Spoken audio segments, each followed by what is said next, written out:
ketika ada salah satu anggota majelis ulama di Jawa Tengah datang ke sini, beliau datang kaget, Ustaz ini pondok pesantren. Iya, gimana Pak? Kenapa nggak dinamain pondok pesantren? Saya bilang saya malu Pak pakai nama pondok pesantren. Karena kalau dulu pondok pesantren itu Masya Allah punyanya kiai. Kalau sekarang pondok pesantren itu kita nggak tahu. Kadang kalau yang pondok-pondok lama ya memang warisan seperti tadi pondok Sabilul Hadi. Kalau pondok yang baru dibikin sekarang itu rata-rata yang bikin malah hampir jarang dia yang bikin pondok. Pedagang bikin pondok, nanti orang punya duit bikin pondok, terus cari guru didaftari, dan akhirnya caranya ya yang gampang gimana? Sekolah. Anaknya seperti apa? Ya lulus punya ijazah. Mau bisa atau tidak ya nggak tahu. Nah itulah yang saya merasa, kalau saya namain pondok pesantren nanti nggak bisa bagus seperti yang dulu saya mondok, malu. Terus ditambah lagi, hari ini orang banyak bikin pondok pesantren. Ya seperti tadi yang disampaikan oleh Yohanes, bukan untuk mendidik manusia jadi orang-orang yang membawa amanah ilmu, tapi kadang-kadang untuk cari bantuan, untuk cari manfaat-manfaat dunia. Sehingga keadaan ini bagi saya yang penting pengajarannya. Terus ditambah lagi persoalan yang terjadi di pondok pesantren. Kalau zaman dulu pondok pesantren itu yang punya ya kiai. Kalau sekarang pondok pesantren itu sudah diatur. Kalau dulu kiai ngurus pondok, siapapun nggak ada yang berani ganggu. Nah, waktu saya sampaikan ke beliau, kalau saya pakai nama pondok pesantren, nanti saya harus ikuti acuan yang ada di pemerintah tentang pondok pesantren. Kalau saya pakai sekolah Islam, nanti pakai acuan yang harus itu. Padahal saya ingin ilmu ini merdeka. Akhirnya ya udah, ini yang kita pakai. Anak-anak, alhamdulillah, kalau ingin dapat ijazah persamaan, Allah mudahkan sekarang anak-anak bisa ikut pakai. Ya, itulah yang kita praktekkan di sini. Dan alhamdulillah, ya beberapa santri-santri yang sudah selesai, udah banyak yang pengabdian dan ngajar di daerahnya, kadang juga di pondok lain. Nah, ini yang alhamdulillah secara singkat tentang pengajaran di Madrasah Imam Ahmad bin Hanbal ini. Sebagaimana sebelumnya saya masih ingat ketika Kang Mujib ketemu saya, ini sebelum saya tutup, sudah lama dulu pernah nanya sama saya, Kang Yedi, dulu zaman kita mondok masih sanawiyah itu belajar alfiyah tenang-tenang aja. Tapi sekarang anak aliyah belajar jurumiyah pelongo, ya kan? Belajar jurumiyah itu pelongo.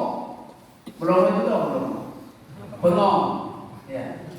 Saya bilang sama Kang Mujib waktu itu, iya. Zaman kita belajar itu godaannya sedikit. Kita kalau nonton TV lari itu dari pondok itu di seminggu sekali itu kalau dapat ya.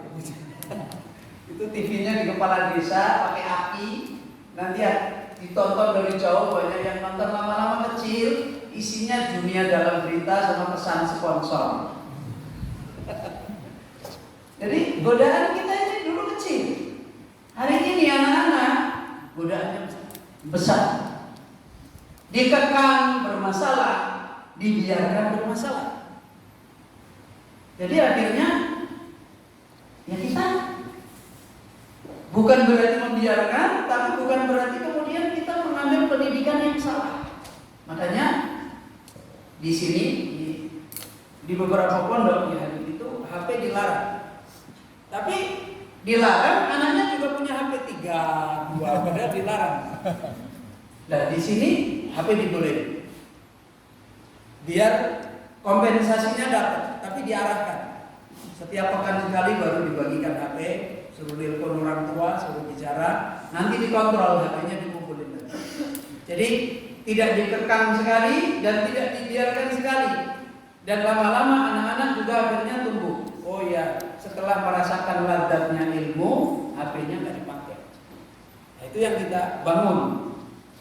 Ya, termasuk Dulu kami Mujib kanal itu, adiknya Kang Rofi pernah bilang, loh kamu ini santrinya masak sendiri? Iya, saya terapkan seperti dulu Bapak, masak sendiri. Zaman dulu saya masih ingat, dulu saya ada santri ngekos, disuruh pulang, suruh panggil tasnya pulang, kamu nggak siap jadi manusia. Itu gara-gara ngekos makan. Santri harus menjadi orang yang berjuang, urusin dirinya sendiri. Kalau perlu nanti melayani orang. Ya, salah satu kegiatan rutin saya di sini setiap tahun sekali masakan semua santri. Setiap tahun sekali Ramadan itu biasanya saya masakin semua santri macam-macam makanan-makanan kampung seperti gobet, ayam ingkung, ya begitu. Itu saya masakin. Kadang ikan bakar. Artinya santri jangan terbiasa dilayani. Dia harus bisa mandiri. Kemudian santri di sini belajar ke pasar, sebagaimana dulu ke pasar. Kenapa? Ya biar dia ngambil faedah kehidupan, bersosialisasi, ketemu manusia. Kadang-kadang orang bilang, "Loh Ustaz, nanti apa nggak terganggu?" Lah kapan dia dewasa? Supaya dia kenal manusia, dia tahu ujian hidup. Nanti ketika ada godaan, kita perbaiki lagi, tumbuh. Tidak santri ditekan, sepertinya kayaknya orang pinter begitu ketemu ujian satu kali jatuh. Karena perjalanan hidup itulah yang membentuk. Sebagaimana kita juga dulu dididik dulu, kita terakhir santri di sini juga masak, sediain dapur besar. Kalau dulu kan dapurnya pakai kayu, nah ini pakai kompor, ada dapur umum, ada piket. Jadi santri itu kalau dulu zaman saya kan piket kelompok, kalau di sini enggak. Ya. Jadi santri piket itu masakin semua sakit. Jadi mereka ada berapa santri masakkan satu. Kalau putra ya masakkan semua santri putra. Kalau putri masakkan semua santri putri. Itu yang kita tata. Alhamdulillah termasuk uang makan santri pondok tidak mengelola. Yang mengelola santri. Rata-rata tiap tahun masih sisa 30 juta dan seterusnya.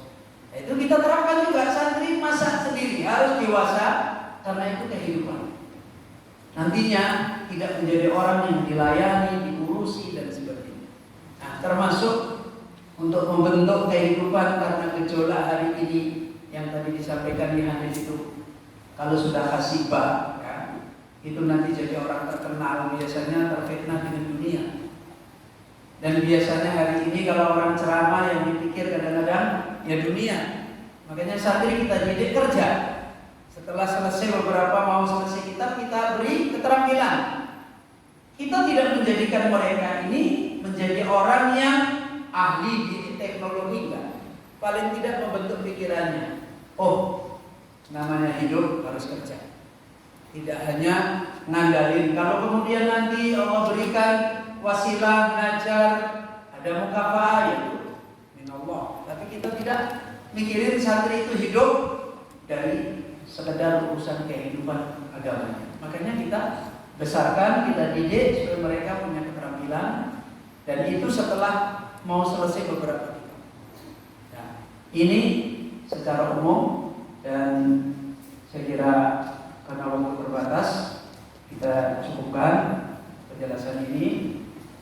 Dan mudah-mudahan nanti bisa dilanjutkan untuk mengambil beberapa faedah berikut.